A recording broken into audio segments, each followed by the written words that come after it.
What discipline method seemed excessive until you realized it was teaching you emotional intelligence? In our house, saying sorry was never enough.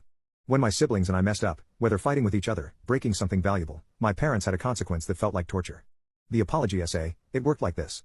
After any significant wrongdoing, we'd be sent to our rooms with a notebook and precise instructions.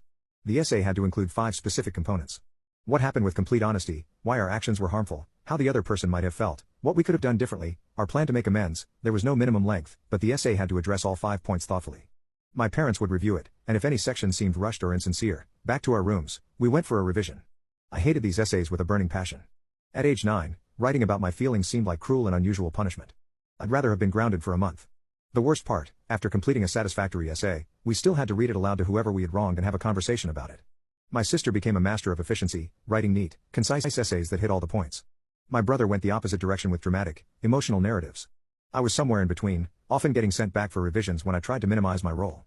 In college, my roommate was stunned when I responded to our first argument with, "I'm sorry I took your leftovers," without asking.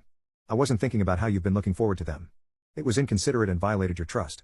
Next time I'll check with you first and I'll replace them tomorrow. He looked at me strangely and said, "That's the most complete apology I've ever heard." That's when it clicked.